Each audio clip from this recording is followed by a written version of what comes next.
All right, guys, welcome back to the next video, Key Knowledge 6 in this second outcome of Unit 1. In this video, we are looking at business locations. Okay, so here is the study design. Here is where this sits. So business locations and the factors affecting choice of location is what we're going to be talking about. So what is this all about? Okay, now first off to point out, this is a key decision when you're planning your business, because this is something that if you get it wrong, this can be a mistake that is really difficult to undo. Very difficult, very expensive to physically move your business potentially, not with all businesses, but with many it would be. So this is something you really need to make sure that you get right first time, or it can end up costing you a lot of money. Now, the reality is, as you'll see as we go through this video, there's a lot of different things you need to think about. Okay, so you want to take your time, make sure you make the right decision about locating your business. So this gets, it's not complex concepts, but there's just so many different things that you need to kind of take into account and think about. So I'm going to break this video down into kind of like 4 sections. Okay, so you're going to see little A there. On the screen, there'll be an A, a B, or a C, or a D, and that tells you what I'm talking about at that point relates to this particular thing. So this is like how you want to structure your notes. So the first thing we're going to look at is 9 things, factors to think about when you're planning to start a new business, kind of in a general sense. That should say number 2, types of location and how they might suit your business. And that's talking about the difference between shopping centres, shopping strips, operating a business from home, or even an online business. So that will be section B. The next one is going to be a few more factors considered that you need to consider relating more to the type of business that you're setting up. And again, that will make more sense once we get to that section. And then finally, a few things to think about related to your actual site or your actual premises once you've actually chosen the location. So that's not so much about the location of your business, but more about the premises itself. So A, B, C, D. So as I'm talking through this, that's kind of the sections that we're going to fit under. And once you've got your notes from this video, I think you'll see that everything kind of makes sense, but you'll also appreciate the fact that there are a lot of different things that you need to think about and consider if you want to make this really, really important decision, get it right in the first place. So first off, this section A, these things you need to think about kind of in general. So first off, personal factors. Do you want or do you need to work in a certain locality? Do you need to stay close to your family? Do you mind commuting long distances, or do you want to work close to home? So this sort of thing, a personal preference. Some people are more than happy to do a really long commute. Some people want to commute as little as possible. So what's driving you from a personal point of view in terms of the location that you want to work, or you want to set up your business and work? What about the style of business? So is there a certain style or a certain image that your business is trying to portray? If so, you might need to be located in a certain type of area. For example, hipster coffee shop, lots of them in Melbourne. Probably the inner suburbs is best suited to that kind of a business. High-end designer clothes store is probably going to be suited better to a Westfield Doncaster rather than a Greensboro Plaza. So yeah, think about the style, the image, the type of customer. Does that business make sense in that particular location, or would it be better suited to a different location altogether because of that image that you're portraying and the type of customers that you're trying to attract? Third one, the demographics of the area. So this is access to your target customers. So you need access to a sufficient number of paying customers. Whatever the business is you're going to be starting, you need a sufficient number of paying customers to get your business up and running, get you making a profit in the long run. So does the area you're considering have a good number of the right type of people that you want to sell to? I mean, there's a crossover here with the previous one I was talking about as well. So think about, the profile of the area, the age of most of the people that live there, their income levels, their education levels, ethnicity perhaps, the types of interests they're likely to have. All of those factors are components of the demographic of an area. So again, this is something you need to think, does the demographics of the area suit your business? What about economic and social trends? So what changes are happening in the area? Is this an area where there's a lot of young people moving in? Is this an area where a lot of professionals are moving into? And again, does this suit your business? Proximity to complementary business. This is important for a lot of types of business. So this can be a really important factor that helps you decide your location, but again, depends on the type of business. So if you think about where are pharmacies usually located, okay? The answer to that very often is very close to a doctor's surgery or a hospital. Obviously, the reason being the idea is that, patients go in to see their GP. Often a script is written for them. And then if there's a pharmacy located next door or very close by, then those patients can go and collect their script and pay for it at that pharmacy. So they're complementary. Pharmacy is a complementary business to a doctor's surgery or a hospital.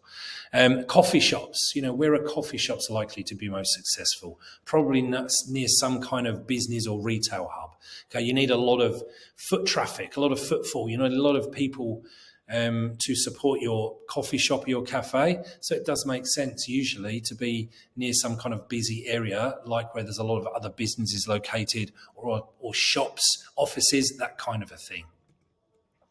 What about suppliers? Now, again, this depends on the type of business. It might be helpful for your business to be close to your own suppliers. For other businesses, it doesn't matter at all. Now, just a random example here, Rip Curl actually manufactures its wetsuits in South America because that's where most of the world's rubber trees grow. So they're getting their supplies from the South American forests. It made sense for them to actually build the factory there rather than bringing the rubber back across to Australia and manufacturing them here. So there's an example where they've located for a very specific reason. A lot of businesses, it won't matter, but for some businesses, this might be an important factor for you. What about the amount of local competition that's already in place where you're looking to set up your business? If there's already 10 cafes in the suburb that you're looking to open a cafe, is there room for another? Now, I'm not saying there isn't, but it's definitely something you need to think about. If your business, has something completely unique about it, then perhaps, there's room for yours, and perhaps you can then come in and, steal customers from those existing competitors. But if you're thinking about just setting up another also run cafe, is that going to work if there's already 10 in that area already? So again, another thing to think about. Access to employees also is something that often gets overlooked. Do you need employees with certain skill sets, certain knowledge, qualifications, education, experience? If that is the case, is your chosen location going to provide enough of this type of person? Okay. Now I've got there Melbourne's historic west/north versus east demographic. Look, historically, the southeastern suburbs of Melbourne have been traditionally the more wealthy suburbs. The west and north a little bit less so. And certainly when I moved to Australia 2005, that was certainly a more pronounced difference than what it is now.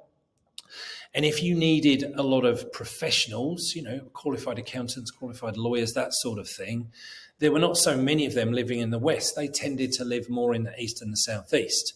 So would it make sense to open an office where you needed those type of people in the west? Because most of your employees that you need are going to be in the east.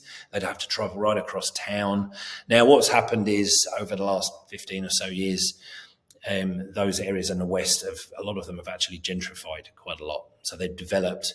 What happens is, at a time when property was more expensive in the east, you'll tend to find those young, upwardly mobile people, young professionals moving west because they can afford the property. And then that kind of lifts the area. You get a lot of other businesses that kind of follow that type of person. And, the property prices lift. So that demographic has evened out somewhat. Or think of a more extreme example. If you're in a regional area of Victoria, for example, you're in a town, a couple of hours away from Melbourne, for example, or any other major hub. and your IT is your thing, and maybe IT security is going to be your business idea. But to do that business, you might need a whole bunch of very, very highly qualified and highly skilled technical people. Are you going to be able to find enough of those people in that little regional town? Perhaps not. Just something to think about. Look, the reality is maybe with that type of business and the way that the world is moving now in more flexible working arrangements, a lot more working from home, it might still be able to access those people while they're living in Melbourne and working for you. But again, just another one of those elements you need to think about. And then finally, access to transport. So for transport here for your employees to get to work, for your customers to get to your business, and your suppliers to access your business to deliver whatever supplies it is that you need. So do you need good access to major road networks? Would it be useful to be near a train station? All of that sort of stuff. So you think already, just in this little section here, we've thrown in a lot of different things you need to think about, which often get overlooked when people are planning their business. And we've only really started here. We've got a lot more things to talk about. So this section B, the type of location, okay? And this is talking about the ones that you see here: retail shopping strips, shopping malls, home-based businesses, online businesses, and industrial parks, okay? So what type of location are we going to be looking at setting up? So first off, looking at our shopping strip, okay? Shopping strips, really popular place for people to shop, kind of on a local level, okay? So some are local, Weir Street, Monty, and some have actually kind of become destinations like Chapel Street, okay, in the inner suburbs. The busiest shopping strips are usually located near public transport routes due to increased accessibility, and they've got high levels of visibility for passing traffic, whether that be road traffic or foot traffic. They often include hospitality businesses, so cafes, bars and restaurants, which are open into the evening after the shops have closed. So just to give you an idea here what we mean by a shopping strip, I think you can visualize that in your mind. Now, the factors that you need to think about when you're thinking as they relate to a shopping strip here. So the cost. So the cost is really going to depend on the popularity, the visibility and the accessibility of that particular strip you're looking at. And that will vary hugely. And again, I mentioned Chapel Street before. Chapel Street would be super expensive because it is this like destination, much as like a Westfield would be. Chapel Street, people go from far and wide. It doesn't just attract the locals like somewhere like Weir Street in Monty might. Visibility and accessibility, typically high, both to attract locals and customers from further afield in some cases. Again, come back to something like Chapel Street. But for the majority of shopping strips, the local people that live in the area are going to be the majority of your customers. The demographics, again, we've talked about this before, important to align the business with the local or the target customer demographics. Does your business suit that demographic? And then so on and so forth. I don't think I need to talk through each of these. These are all pretty straightforward, but just make sure you get all of those different categories into your notes. There's nothing in there, I think, that's particularly complicated to understand. It's all fairly obvious. So for sake of speed for this video, and for not you being here for a super long time, I'll kind of click onto the next one. But pause the video here and just make sure that you get the remainder of those in your notes as well. Shopping centres. So these are your major shopping destinations with lots of different stores that make up the centre. Okay, you know what a shopping centre is. The idea here is they make up a central point that meets all shopping needs. So you have all different types of shops within your shopping centre. And actually not just shops these days. They've now increasingly become like entertainment venues as well. They have cinemas and food courts, and even more than the old style food court where you might just have had a central area with, a Macca's and a Subway and stuff around. If you think about Greensboro now, it's got that street that leads into where the Hoyt Cinema is. So things like that, they become more of a destination. So wide range of business, supermarkets, department stores, clothing, cafes, bang, bang, bang. Okay. Westfield, the largest operator of shopping centres in Australia. They currently have 37 as of 2023, actually owned by the Scentre Group, SCENTRE. Just looking at the now, it's just occurred to me, but maybe that's kind of abbreviation of shopping centre group, maybe. Anyway, I don't know. Doesn't matter. But yeah, you get what a shopping centre is. Again, I don't think there's necessarily too much to talk about here. Just make sure you pause the video and get the notes in for these factors again and as how they relate to a shopping centre. But I guess, look, key stuff is that they charge much higher rents than a shopping strip would do, okay? But again, they will vary from shopping centre to shopping centre. So if you wanted to rent a premises in Chadstone, that's going to cost you a lot more than it would in Greensborough, okay? Even within either of those, the cost will vary depending on the location within the shopping centre. So those premises which are on the main sort of thoroughfares going through would be more expensive than those off kind of around the corner, that sort of thing. So a lot of variety. For the larger shopping centres, talking about demographics there, I think that the demographic for those larger ones, that in terms of the local demographic, is less important because they tend to draw customers from further afield anyway. So again, you go to Chadstone on any given day, or even Doncaster, the people that shop at Doncaster are not just from Doncaster. So the actual demographic of Doncaster is less important than it would be to shopping strips in that suburb. So yeah, again, make sure you get the notes in for there. Nothing particularly complicated, but again, if there's anything you don't understand, make sure you ask. Next one is a home-based business. So some businesses don't actually need a specific location, but you can actually operate out of your own house. Due to technological developments, establishing this type of business is becoming much more possible, much more doable, and also much more common. Common businesses operate from home, hairdressers, tutors, but there's all sorts of stuff.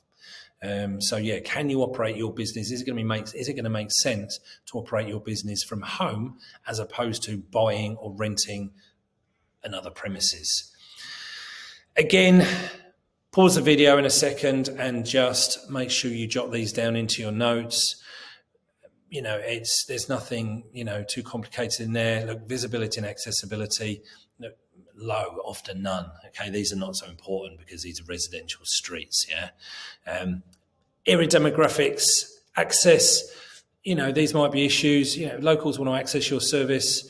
Word of mouth plays an important role here. So again, maybe you're probably not going to have people coming from far afield for many home-based businesses. So the local demographic may play again a more important role.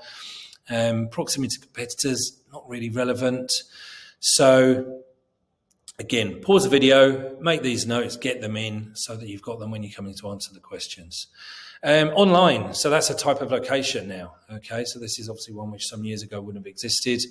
These are obviously businesses use the internet to advertise and sell their goods, services, whatever it is they're involved in.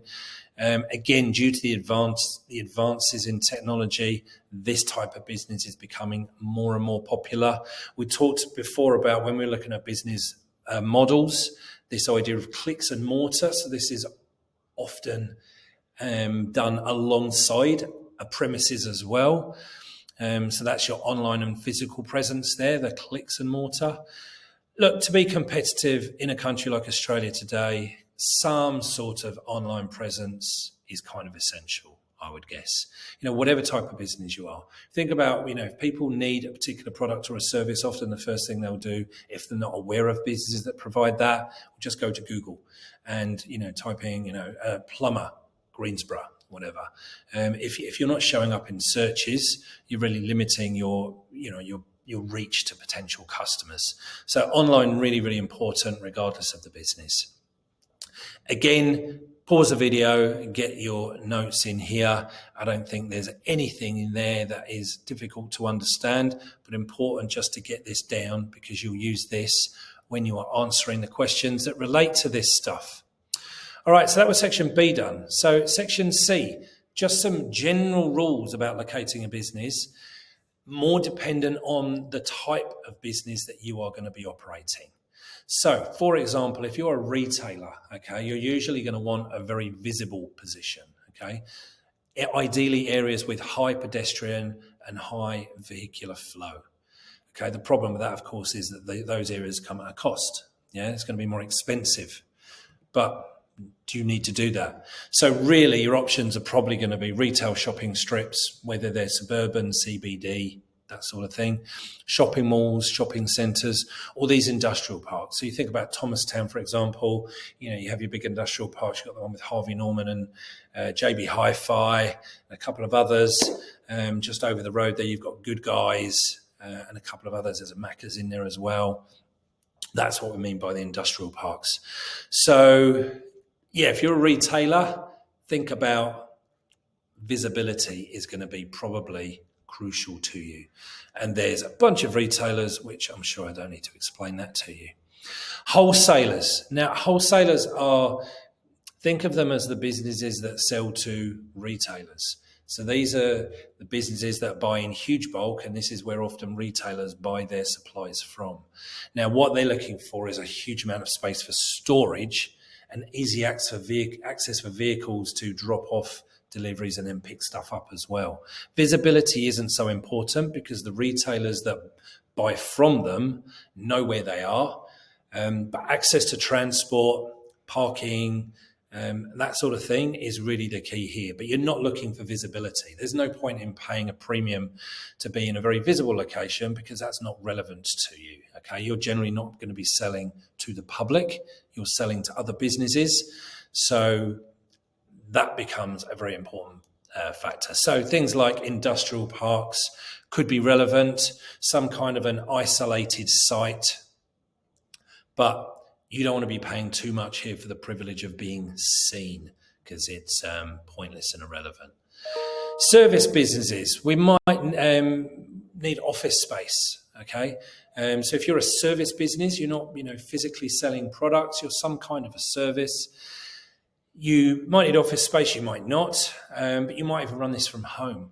If you're going to have clients visiting your premises, whether it's at home or you've actually rented a premises, you need to think about access and parking for your clients. That's going to be one of the key things you need to be thinking about. So here, probably retail shopping strips could be a way to go. Industrial parks maybe, but online and home-based also options. So you kind of have lots and lots of different options here. But really, if you're going to have lots of clients visiting you, you've got to think about access and parking for those clients, because otherwise, if they can't get access to where you are and they can't park easily or cheaply even, if there's a cost of parking in the area, then it's going to be hard for you to retain your customers.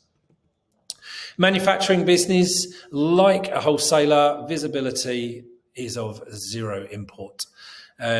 Traffic flow as well, vehicular, pedestrian access, not needed. What these people need is a lot of space. So this type of business, it's all about space. If you're manufacturing something, access to transport links probably going to be really key, and that will be in terms of your suppliers having access to be able to deliver stuff to you.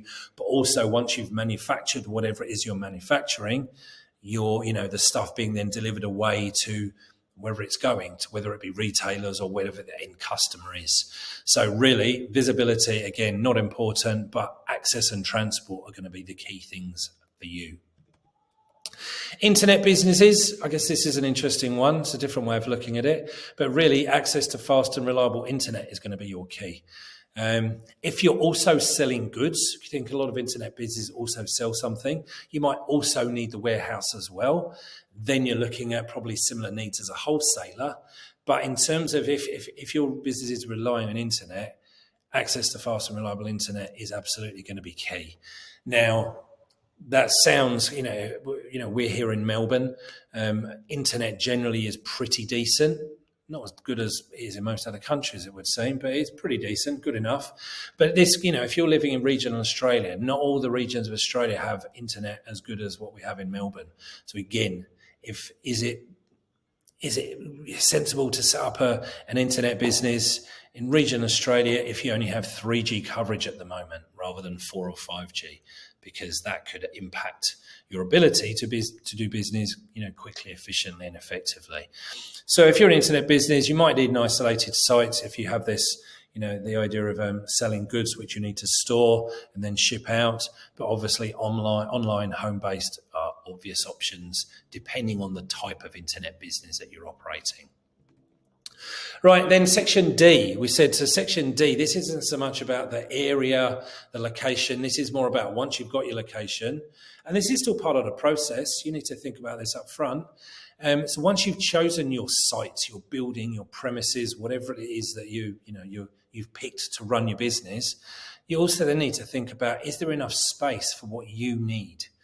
And not only now, if you have plans for your business to grow, is there the potential to grow the business from within these premises further down the track, whether that's a year, 2 years, 5 years, 10 years, whatever it might be? Are the entrances inviting? Now, that's going to depend on the type of business. Again, if you're the type of business where the public, you're going to be attracting the public as key customers, that sort of thing is going to be more important than if your business, its main customers are other businesses that are not really interested in all of that stuff. They just want to get, decent supplies at a decent price from you. So that will depend on the type of business. You also then need to think about things like entrances. If you're in a shopping centre, for example, you can't just go and change the external of the shopping centre without checking what the rules and regulations around doing that are. Even in a shopping strip, there's lots of council regulations around changing the frontage to shops. So you'd need to check with council that any plans that you did have for the front of the premises were in line with council regulations and get permission from the council to do so. Things like disabled access, okay, that's now a legal requirement pretty much. It's rolling it everywhere. So you need to have access for wheelchair access, for example, now. So if that is not there, it's something you need to think about. There's a cost to installing that. And think about, in a general sense, these premises, they're not probably going to be ideal for what you want. So how much is it going to cost you to get the premises that you've chosen to how you want them? How much is it going to cost to refurb them, to get them set up as you want them to be to run your business? So again, even within, the area, the geography, then once you've narrowed it down to actual sites or locations within that locality, you've got to think about all this sort of thing as well. So you can see what I said at the beginning, like there's a lot of different factors you need to think about here. So you can see now you've got all the notes. That's a fair bunch of notes, and it all kind of relates to different aspects of the business. But these are things that if you're planning to start a business, like I said right at the front, these are decisions you need to get right first time. So make sure you think about all these different aspects that we talked about in this video to make sure that first time, right off the bat, you make the decision around your location right first time, so it doesn't cost you vast amounts of money in the future putting that wrong decision right. So that is it for business locations, guys. I will see you in the next video for Key Knowledge 7, which I think is on sources of finance. Cheers for now.